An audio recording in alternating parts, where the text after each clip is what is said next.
Somewhere just outside of Bristol, on an industrial estate, is a shed. That shed. It's actually just behind where I used to go go-karting as a kid. It's nondescript. But in that shed, a bunch of genius Wallies are trying to make a car that's going to do 1,000 miles an hour, and it's called Bloodhound. So let's pop inside and see the build in progress. Then we'll let Andy Green show us the forces he'll be battling inside the Bloodhound cockpit in his stunt plane. So we're here with Mark, who is the senior design engineer for the Bloodhound project. I don't know about you, but I just like poring over the detail of this remarkable structure and having him bamboozle me with amazing numbers. So we're going to do some bamboozling. He's going to tell me about stuff. First of all, can you tell me your overall design description of the project, because it is wonderful? Well, the car is basically it's a cross between a racing car, a train and a lorry. How cool is that? What does it weigh? It's going to weigh just under 8 tonnes for year 1, somewhere closer to 7.5 for year 2. Okay, so it's going to weigh 8 tonnes when they go out and make it roll first time, and yet within that is this enormous carbon fibre structure. Imagine seeing an F1 tub made for a driver who is 13 feet tall, and that's what it looks like. It just feels oversized, doesn't it? And when you see a carbon fibre tub like this, you simply have to walk up to it and give it the knuckle knock, because it just feels so solid and tough. So what's the spec of this? And this is essentially, it's a large F1 car tub. It's got the same, it's all the same construction. Seat back bulkhead's probably similar. We've got the same type of bulkheads around the cockpit to stiffen the cockpit aperture. So everywhere we cut a hole, we obviously have to reinforce it. The carbon fibre is the same sort of carbon fibre you'd use in a race car. The honeycomb is the same, except it's twice the thickness. It's inch rather than traditional half-inch honeycomb. It's now aluminium honeycomb, and it weighs only about just over twice the weight of an F1 car tub. For something this size, it's a pretty impressive piece of structure. Who made it? It was made by URT in Bognor.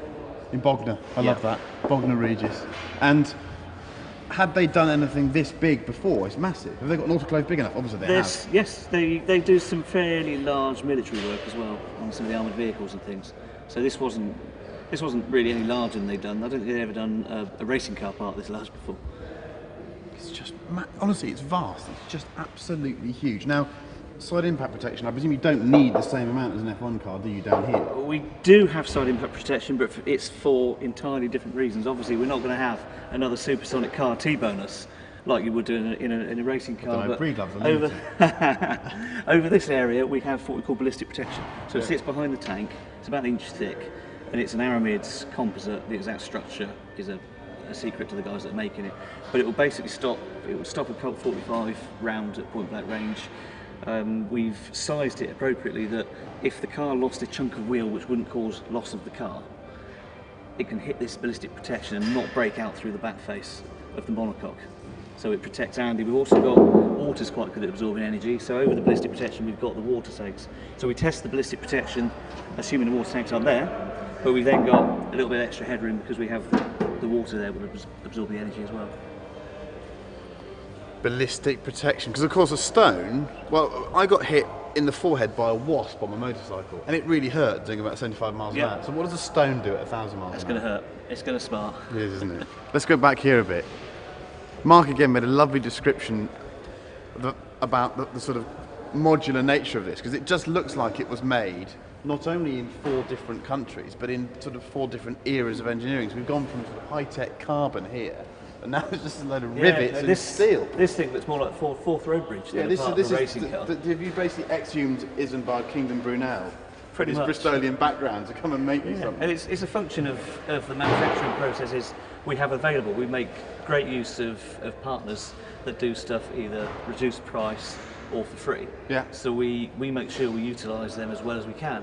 And if somebody says, oh, I've got a company that manufactures sheet metal parts, I'm willing to do some work for free, you go, oh, which parts of the car can we make the sheet metal work from? So all these parts were laser cut, CNC folded by Armada, a company that traditionally do sheet metal cabinetry. But in fact, we're up there again next week doing a load of titanium stringers for the titanium floor that goes under the monocoque over there. And then the large machinings at the rear of the car, the large machinings were made by the Nuclear Advanced Manufacturing Research Centre in Sheffield. Say that after a shandy. And they had some new machines which they were commissioning, and they wanted to showcase their new machines. So they said, "Can we make some parts of the car for you?" Again, that was free. Not wanting to demean the efforts of the company that made this section. If you could have made that from carbon, would you have liked to? Probably not, to be honest. There's certain areas where you do have carbon, there's certain areas you don't. Parts of the primary structure where we're attaching the bodywork to, we'd probably have kept it in steel. It's easier to modify. If we need to modify, it's far easier to modify a metallic structure than it is a carbon fibre structure. So when you're sitting there being clever, because he's really clever, in front of your laptop, how do you deal with the sort of different torsional qualities of that, which is basically large billets which have been taken out in the most beautiful way, to this, which looks a bit flexy, which looks like it wouldn't flex if you dropped a house. Yeah, I mean, everything it needs to be strong in a different direction, for example. The car, because it's so long, the distance between the wheels is massive, wants to sag in the middle. So we have to try and tie in this bulkhead here to the back of the monocoque to stop it sagging. So you do that, you put in this steel lattice work, which increases its stiffness. So it's very stiff in the plane it needs to act in, but it's, as you say, it's quite flexible in the direction it won't normally take load. The loads this way are quite low, they're aero loads. That's the only loads it'll ever see. And the parts of the rear see different loads. They'll see suspension loads, so there'll be some torsion going in, there'll be some bump. And this part literally is a way of transferring the load that comes in from the back of the car through into the monocoque. This section here is just They are lovely, aren't they? I mean, that is just stunning. So if I, for whatever reason, did some CAD drawings and decided I wanted these parts, I don't know why I'd want them. Maybe I'd want coffee table. Yeah, coffee table. Piece How of glass on much top. would that cost me? You're probably looking £400,000 to £500,000 in material and machining time. Did you get that? That's nearly £500,000 just that there. Wow. Let's go forward and look at the front suspension, because that's really silly. Instruction manual, just thrust. Look at that. It's instructions. Just the exploded drawing. You get those? Did you get those? That's It's one of John Hunt's drawings, I think. Yeah. That's amazing. amazing. This here is where the air start. We have a compressed air cart. Okay. Where it basically compresses the air. We plug in here, blows air in through there. This will be somewhere around there. Yeah. That will feed into the AMAD, which spins up a turbine within the AMAD, which has got a small gearbox. An output shaft goes into the engine, so that output shaft's turning. That is what we start the engine with. So that's, if you like, the AMAD thing is huge, and it's part of its job is to be the starter motor for the engine. So it starts on compressed air. Yeah. An air pump.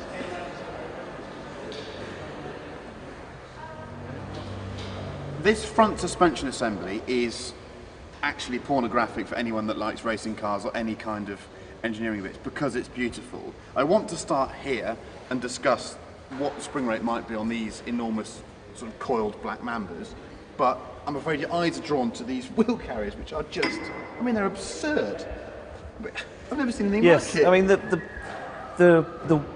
they are absurd. They're so large that we actually ran out. The wheel sits about here. We've run out of space to put the brakes. So where you'd normally have an upright, a wheel, and a brake somewhere in here floating on a disc, there's no space. So we've had to flip it. We've mounted the brakes on the inside here. The inboard disc brake makes a return. It's like 70s F1. And the problem we still got is lack of packaging space. So we've had to integrally mount the pistons. So these went off to AP Racing, and they machined half a caliper into the front upright. So we've got an integrated, well, one half of the caliper is integrated into the front upright. It's all due to the fact that we have to make certain decisions very early on in the project, like where are the wheels going to be, and then we try and fill the gap with the metalwork. And occasionally you go, oh crap, what are we going to do with that? Because you just run out of space completely. I gather brake disc choice is some area of consternation at the moment, because no one's run a ceramic rotor to the revolution. Yeah, well, for the runway, because with the rubber tyres we can generate more longitudinal G. On the runway we're using carbon brakes. Yeah. But on the desert we can't use carbon because we've spin tested carbon brakes, and more often than not they explode when you get close to 10,000 RPM. So we're actually using traditional steel brake, We've done spin testing. We've done full energy stop on a brake test rig at AP. On the steel. From 10,000 RPM? No, it's not from 10,000. From a lower speed, but for a higher duration. Okay. So it's effectively the same amount of energy gone into the system. There were lots of flames and sparks. It was all spectacular. But the discs are okay. We've done a hardness check on the surface of the disc. It appears to be fine. We've now got to respin the disc after having put it through a complete heat soak. We've got to respin the disc again to check it doesn't burst due to any effects of the heat treatment it's effectively received by being used. We then have to cut it up and hardness check the sections. So we've got to cut it into sections that go through where it's stopped adjacent to the pad. Yeah. Because we want to know if there's been any carbon migration between the metallic disc and the pad, because that will have an effect on the hardness. Is this the pioneering side that you love, that you're doing It's something that hasn't fantastic, been done yeah. before? I mean, I get up for work every day and I actually look forwards. There's a reason I'm here at 6 AM in the morning, it's because I enjoy my job. Yeah. It's really, really, even the difficult days are still fantastic, because you learn something every day. Yeah. Talk me through the braking phases again. So from 1,000. Yeah, we'll go from 1,000 miles an hour, You just and back he off just the gas. backs off and we decelerate at around 3G, just through drag. Yeah. And then as we approach 800 miles an hour, Andy can deploy the air brakes. Yeah. Assuming they work, he then coasts down to 200 miles an hour. Sorry, assuming they work. They will work. He coasts down to 200 miles an hour, and then he can use the wheel brakes to bring him to a rest as close to the turnaround team as possible. But even though it doesn't sound quite as dramatic in terms of speed numbers, that last phase of braking sounds terrifying because you've got effectively a loose surface. Yes. This weighs 8 tons. Yeah. You've got a tyre, well, a contact patch of about a few inches. It's millimetres of contact patch when you're running at high speed. Okay. It's skimming along the surface And then of at the desert. 160 miles an hour, he's got to stop it. Yeah. So effectively, he's driving a bus on Yeah, ice. we're going to struggle to pull 1G on wheel brakes. It's only got front brakes in the desert, it hasn't got rears, because if we lock the rears, it swaps ends. But when we deploy the air brakes, the centre of pressure moves rearwards massively, so the car becomes very directionally stable. But if the air brakes for any reason were to have a systems fault and they stop working, Andy has not one but 2 parachutes as backups. On Thrust SSC, they had multiple chute failure. Yeah. So Andy didn't want, this is the reason we have air brakes, Andy didn't want to rely on chutes to stop him, especially given we've got a 12-mile run, not a 20-mile run that he had at Blackwell. So we didn't want to rely on chutes. So we have air brakes. If the air brakes stop, we've got a chute. If that chute stops working, he's got a second chute to fall back on. The chances of all 3 of those systems failing are non-existent. They're so low. I mean, everything we do, you design it to be as low as reasonably possible. You can never alleviate risk from anything you do, but we just alleviate as much as is feasible. Is it just coincidence that this looks deeply sexy, this assembly? I mean, it just looks mega, doesn't Good it? engineering always looks nicer, doesn't it? If it looks right, it normally is. Yeah. No, it's fantastic. I could spend a day looking at that. We've got to move on. So we're going to have a look at the upper chassis now, okay? So here's the upper chassis, which is a sort of sparse engineering beauty about this that's probably not missing, but is less evident in the more sectional bit of the lower chassis. This is just a beautiful piece of aircraft, really, isn't it? It is, yeah, it's like somebody's passed a bandsaw horizontally through a DC-3 almost. So talk me through the materials we've got, So and the we- properties, and why you've chosen them. Yeah, we have, the skin is titanium, 3-hour, 2.5V titanium. It's a stressed skin. We've gone for that material because it is strong and it's got a low coefficient of expansion. Yep. If we went for now, we would have liked to have gone for an aluminium skin ideally, but it goes soft when it gets hot, and it does get quite hot at the hot end of the car. And B, the expansion would have meant we had the potential to expand somewhere in the region of 6 to 8 mil, depending on exactly where the temperatures went, which meant trying to get the bolts out to lift it off the car in the event that we needed to do a jet change or some work inside the car. We've never got the thing apart. Titanium's got about half the coefficient of expansion, so we'll be able to get it apart again. And then all the machining's aircraft grade 7075 aluminium. And then the stringers are a different grade of titanium. They're something called 15-3. It's more readily formable. We used to use it on the uprights on the F1 cars. It's a more readily formable, so you can bend it easier with less risk of cracks. So that was the reason for that tie, purely. We would like to make the whole thing out of the same material. For ordering purposes, it'd been great, but this stuff doesn't bend very easily, this stuff does. And we've got in the region of 12,000 rivets, all hand assembled. How long's one rivet? We worked it out, I think it was about a minute a rivet. So obviously you've got to mark it, drill it, take it apart, deburr it, put it back together, final drill it, because you pilot drill at 2.4 and final drill at 532, and then countersink it, and then take it apart and deburr it again. So That's more than a minute, isn't it? not really, not when you're going through and just bang, bang, bang, because all the skins were pre-drilled. The skins had the holes laser cut at 2.4mm. Okay. And then we used the skins as the template to drill the machines off. So you drill the machines off at the pilot hole, pin them all together with skin pins, and then go around and drill it. We had 3-4 guys working on it for a week to put the rivets in. Absolutely beautiful. There's sheer beauty in this. It's just stunning. And some real artisan craftsmen have worked on it. There's some bonding going on up here as well, isn't there? Yeah, the whole structure. Before we final assembled it, we put Redux film adhesive between the tie parts and the aluminium parts. The structure itself, if it was just a riveted assembly, is strong enough. But by adding the adhesive, we've added a lot of torsional stiffness to the assembly. It gives us a belt and braces as well. It's stronger, but you get far better stiffness with a bonded assembly, because effectively each one of these rivets is a hinge, so the thing can sort of swing around those hinges. It's a small, very small amount, so it's a long structure, but we can bond between them, and it just increases the stiffness. So basically, it's a really posh release, isn't it? It's a very expensive Lotus release as well, yeah. But And hopefully it's more reliable. Steady on. Where these, I have nothing to say about K series engines. Where these large panel sections meet, some of this glue comes out. They've asked whether I might want to help remove some in a kind of, look, I've helped do something in the Bloodhound way, so I'm going to do that. Many of my colleagues and people that have worked with me in the past will know that I can actually break stuff by looking at it, so I'll probably be quite closely supervised, but I'm going to go and do a bit of work with the Bloodhound. Last did this when I sanded the floor in my flat. I'm going to sand off some glue to say I've done something. So I'm going to put this on. When do I know it's done it? You put it on.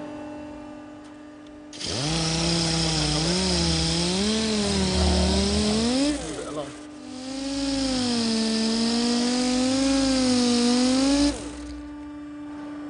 There, that's smooth.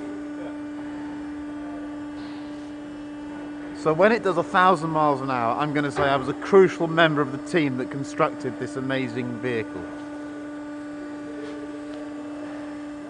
There is another way that you can contribute though. You go on to bloodhoundssc.com/fin. You give 15 quid and your name goes on the fin. Mine and my offspring's name are going on the fin. Neil's name's going on the fin, doesn't know it yet. Your name should go on the fin too. These things happen once in a generation. They really do. Get behind it. Does make a mess. Okay, so here we go. This is the donkey, as they call it. Well, they call it a jet engine. What's it come from? How much does it cost? We want numbers on this. It's an EJ200.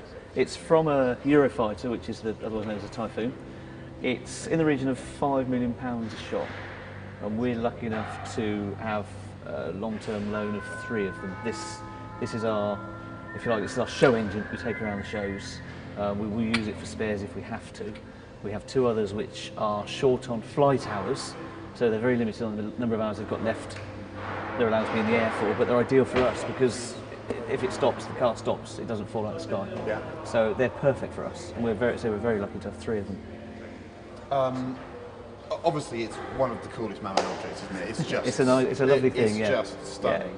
Give me some idea of the properties. Weighs about a ton. It's in the region of a ton. It produces around 9 tons of thrust. What's that in manpower?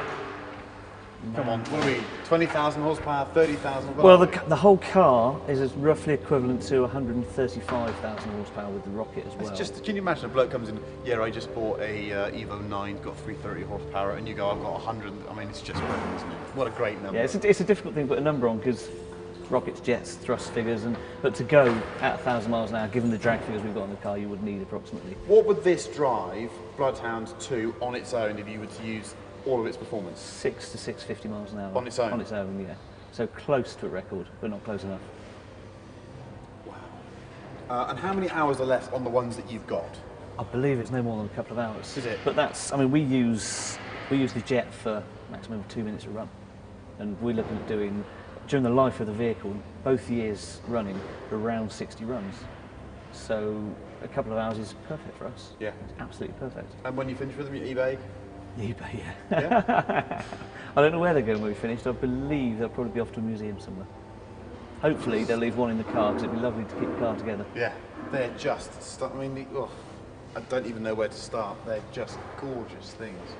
Someone on Twitter just replied by saying that if you spin that, you're not allowed to, but if you spin that and everything starts to rotate inside, you actually feel air moving from the back. You probably can, yeah. There's so many small, I mean, the actual compressor stops somewhere around here. The working section of the engine is tiny. Yeah, you've got your low pressure end, your high pressure end, your fuel goes in around here. And all this back here is all exhaust pipe and afterburner. I mean, you've got the afterburner halfway down the exhaust. So the actual core of the engine is tiny.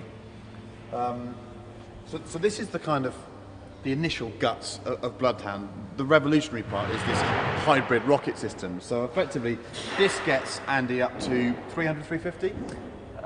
It would get the car to 650, but we'll go 300 to 400 miles an hour. Then the rocket will be fired up. So tell me, because I know what goes on, you know, not everyone quite understands. This bit is hilarious. This is from the inside of a mad person's head. So this gets you to 350, and at that point, we've got a hybrid rocket, which is from, it's going to be from a launch vehicle for small satellites and things, developed by a company called Namo. It works on the principles you inject a fluid known as high-test peroxide, H2O2, into a silver nickel catalyst at the back end, or the front end of the rocket, sorry, the cold end. You still with us? That decomposes, that generates water and oxygen, and as a result of that chemical reaction, a lot of heat. The oxygen helps, the heat generates a flame within the rubber that's inside the rocket. So we've got rubber inside the rocket, hence the reason it's called a hybrid. You have two fuel sources. So the oxygen helps the flame burn, the heat keeps it burning. The benefit of that is that we can turn the rocket off. The minute you shut off the supply of oxidizing fluid, it stops. It stops. So you can turn the rocket off. It's not like a solid rocket booster where you start it up and you just wait until it runs out, because that's obviously not particularly safe. So we can turn the rocket off and on as we deem fit. So yeah, the peroxide breaks down to water and oxygen, ignites the fuel that's contained within the rocket, and thrust comes out the other end. You obviously need a large quantity of this hydrogen peroxide nastiness. Yeah. How do you pump it? We use, we've got it's a relatively small pump. It's about just over 300 mil foot in diameter, but that in turn is powered by a Jaguar supercharged V8 engine that you'd find in your F-Type R. Right, so we've got a Jag V8 with 550 horsepower? Yeah, 550. We have the option. The engine they're building us has steel bottom end, so it's got steel crank, forged rods, balanced pistons. We can so up you've the got power. a blueprinted? Pretty much, yeah. They're building us a special with dry sump. Yeah. Because obviously we need the dry sump oil system because of the huge G-forces this thing's been accelerated to and decelerated. Jaguar, they're cool with that as long as it's dry sumped. Yeah. So which helps us because the sump on the Jag engine is about that deep and the dry sump's like that. Yeah. So we just have to have a 10 litre remote oil tank, and we're good to go. Sounds easy. No, it sounds terribly complicated. That system's over there, so we're going to look at that now. This is where it all starts to look a bit experimental and scary to me. That's the tank that's going to have the nasty hydrogen peroxide in it. And this is the hybrid, well, this is what will light up the hybrid rocket stage. And it just looks a bit terrifying. So here is an F-Type R motor that's been dry sumped, and there's one that's in position there. At the moment, this has got a gearbox on the back of it. It's going to have a chain drive on it, which will drive a pump, and you're now going to see a cutaway of the new pump, which is absolutely stunning. But talk me through the process then. Talk me through how this all works. Well, the engine, we have, as you said, we have a chain drive between the output of the engine and the input of the pump that's sitting over there. In the gap where the road car gearbox is at the moment, it's a development unit for us, there will be this short, very stumpy chain drive system. That will transmit the 550 horsepower, 6,500 RPM from this to about 10,500 RPM at the pump. So we've got a reduction ratio of about 1.6. Yeah. Sorry, not a reduction ratio. Increase ratio. Step up ratio of about 1.6. As a result of that, we lose a little bit of torque, but we've still got bags of torque in comparison to the old F1 engine we were using. So we can, if we needed to, we can start this at 0 revs and drag the whole system up wet, what we'll do is we'll engage the clutch at a given speed of the engine. Because of the amount of torque, we won't suffer any problems with bogging down or anything, and that will pump in the region of 1,000 kilos of HTP in about 20 seconds.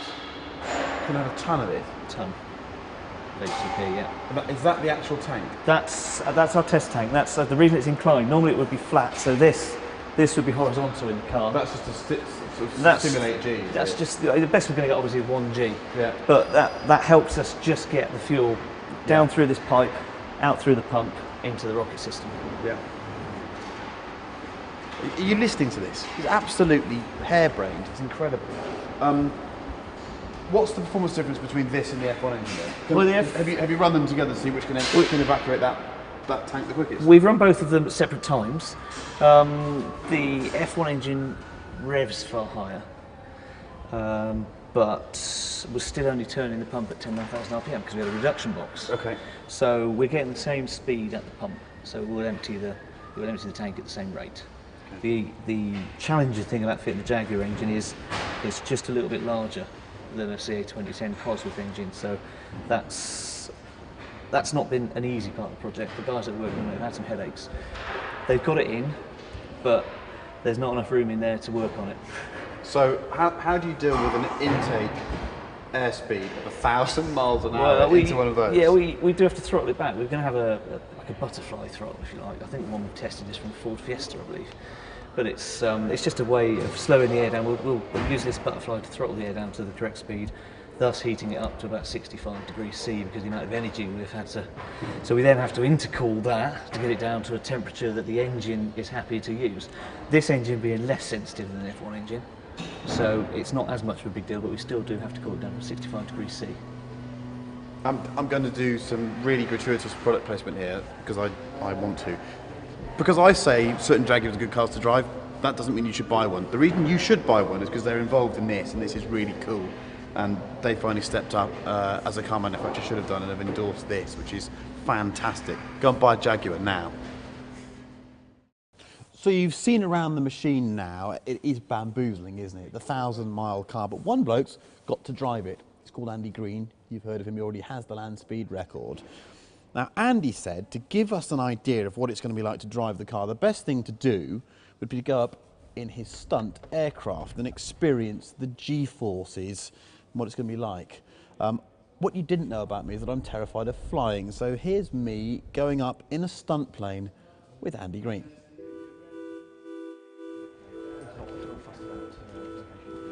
And I will occasionally ask you how you're feeling. That's not because I'm expecting you to feel bad, that's actually just eliciting a response. You can try lying to me if you want, but I'll hear it in your voice, and depending on how much your head is moving, I will know exactly how you're feeling. So just tell me how you're feeling and we can manage the sorting around that.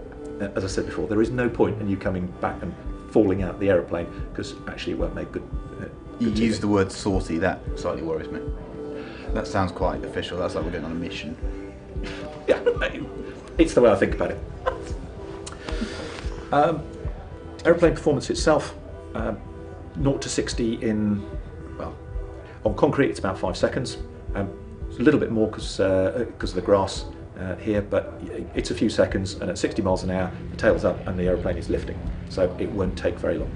And given we got 10 miles an hour of wind down the strip, actually we only need to 0 to 50, because 50 miles an hour ground speed, 60 miles an hour airspeed, flies easy.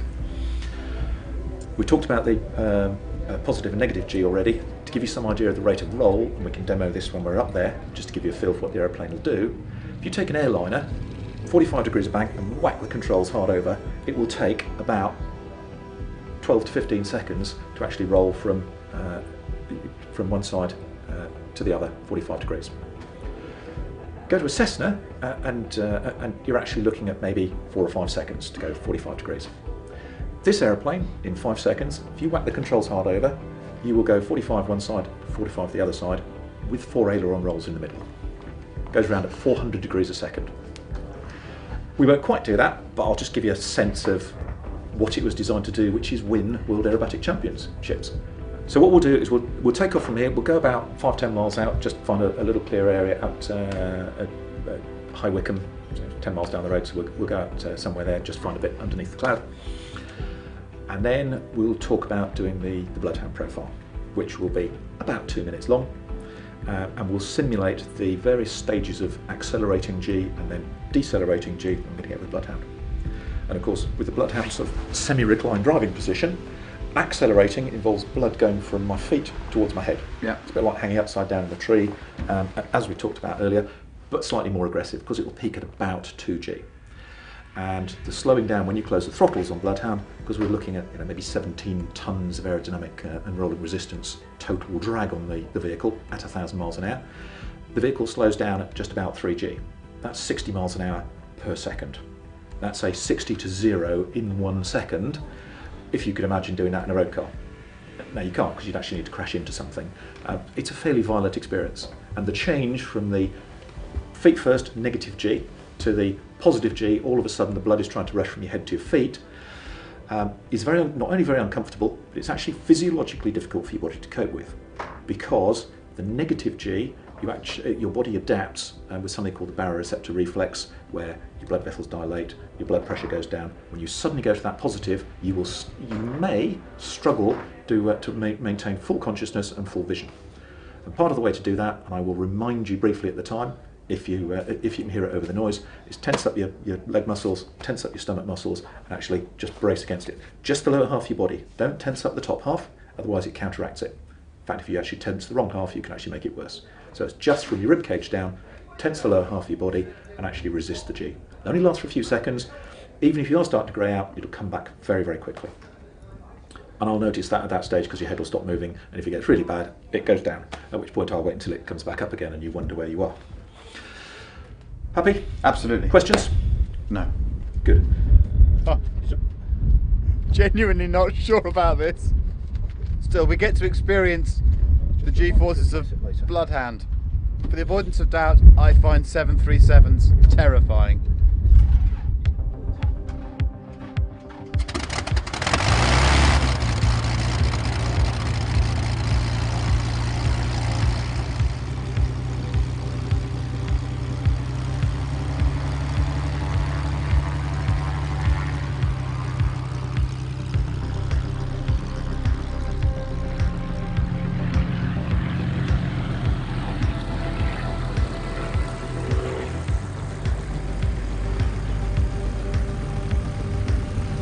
Okay, that's the airplane all trimmed out, engine set up, fuel's flowing nicely. Also, we'll just demonstrate the basic feel of the G before we do it all joined up for the Bloodhound manoeuvre. What I'm going to do is first of all just ask you to check your harness is still done up. Yeah, all good. I'm just going to flip the airplane upside down for a few seconds. If anything appears and lodges on the canopy above you, then please do grab hold of it. So just rolling upside down, and we'll just push -1G, hang upside down. Right, hang it upside down in a tree. And then back the right way up. Yes, that was completely alarming, but nothing fell out of my pocket. Excellent work. Okay, quick demo then of how fast the airplane will roll if you want it to. So I'm just going to push the stick all the way over to the left, and just give you a sensation of how quickly the airplane will, or an idea of how quickly it will roll. So I'll count you down and just give full left aileron. So 3, 2, 1, now. That's outrageous. Great, isn't it? It makes any sports car of any type I've ever been in feel about as impressive as a Tonka toy. You can see why pilots love what they do. Okay, now I'm just going to give you a little bit of a sensation of G. We're just going to pull up gently, go into a loop. So we're just going to pull all the way back. And when we get up to the vertical, look back and look for the opposite horizon. You'll actually be able to see central London now behind us. So, there we go, pulling up. Straight up. Over the top. Now going straight down.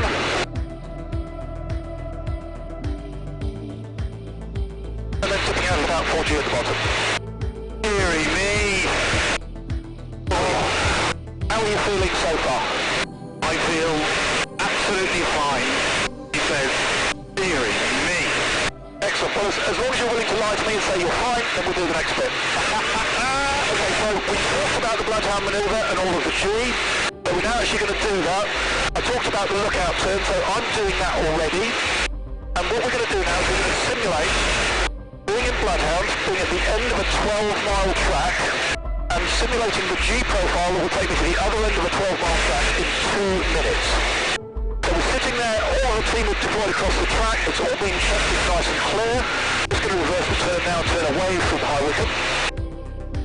And Bloodhound will now have its piston engine, the MCTV 12 will be burbling away idle, nicely warmed up, all the pressure will be checked, the tanks are pressurised, the jet engine will have started and be running at idle, the track will have been cleared, the rescue crews and the monitoring crews will be at the right place.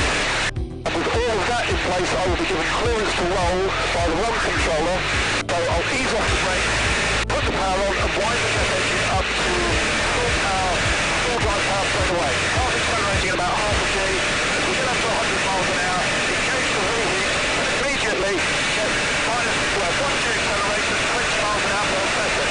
So 150, 170, 190, 210, now looking for the stage 1 rocket, squeeze the trigger on the steering wheel, about 4 seconds later, get the stage 1 rocket lighter, a little bit more negative G, now coming up to 250, 270, 290, pushing 300 miles an hour, looking for the Q for the stage 2 rocket, as we fire that up, it kicks up to 12 tons of rocket thrust. That's 40 miles an hour per second acceleration. We're now doing over 450 miles an hour, 500, 550, 600, airflow starts to go 3.7 canopy, G's backing off slightly, still doing over 1 G, we're now doing 750, supersonic, 800 miles an hour, still accelerating at over 1 G, 900, will take 4 seconds now to reach the next mile. When we get there, it will take 3.6 seconds to over 1,000 miles an hour. Remember, tensionate your stomach, we'll simulate pressure throttles now, and going to 3G deceleration, 60 miles an hour per second, coming down through 900 miles an hour, 850, 800, 750 miles an hour. We're coming back to a subsonic speed now, 700 miles an hour. The drag is dropping off, but we're still doing over a mile every 6 seconds, so 650 miles an hour. Plugging the ship back out, extra 9 tons of drag, back up to 3G, and as we lose the speed to 500, 450, now coming down to 400 miles an hour, gradually backing the G off as the aerodynamic drag comes down. We're now trickling down to 1G, approaching 300 miles an hour. We're inside the last mile or two of the run, looking for 200 miles an hour, and just gently easing the wheel brakes on. Actually slow the car down to a stop 12 miles later and after 2 minutes. How are you feeling now? That's outrageous! Great, isn't it? I like the fact that it had some structure to it. It didn't just feel like someone was trying to terrify me. I felt like I was in a process. Maybe I'm such a binary creature, I needed that. Did I enjoy it? Not for a minute, but it was a hell of an experience. Well, land speed record is a bit like that. It's a lot of work and some physical discomfort, but there is no other experience like it. Whoa, whoa. Right. Chris, your choice now, what do you want to do? Throw me around a little bit, but I think if you started to tumble me end over end, I would probably catch myself. Okie dokie, well, in that case we'll just do a little bit of manoeuvring. So we'll do what's called a half human. Up, pause, roll, pause, and we're now going to pull, so look up. There's the ground underneath us. Oh my lord. And then we're going to go straight up into the first roll. Wow. So straight up. Oh my lord. Oh my lord. I'm just going to pull that out before I get too uncomfortable for you. Oh, good pull all the way down. Whoa! Oh, we're now going to do what's called a stall turn.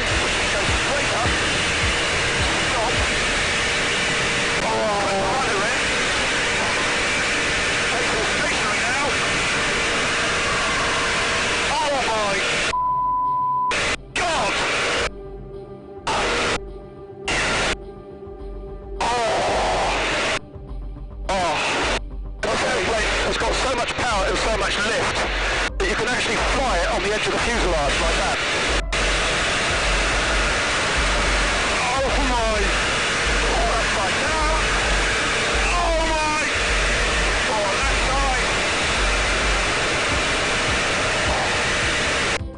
what's known as a 4-point roll.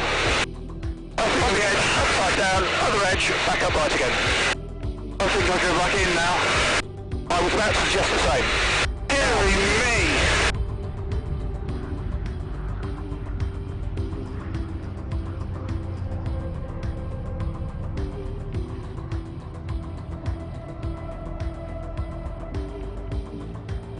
Wow. And that was us. Back to walking speed and off we go. Thank you so much. I know you're probably thinking I didn't enjoy that, but actually that was so much more enjoyable. I thought I was going to be terrified, and just towards the end of it I thought I can enjoy this as an experience rather than just try and be a bit of a comedian for a video. I'm really pleased. I mean, a lot of it, knowledge dispels fear in all sorts of walks of life, and aviation amongst them.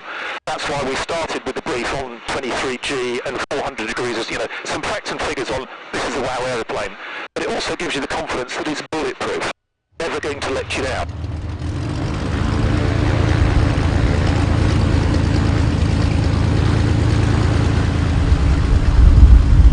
I didn't throw up, and as you can see I'm smiling because just towards the end I stopped hating it.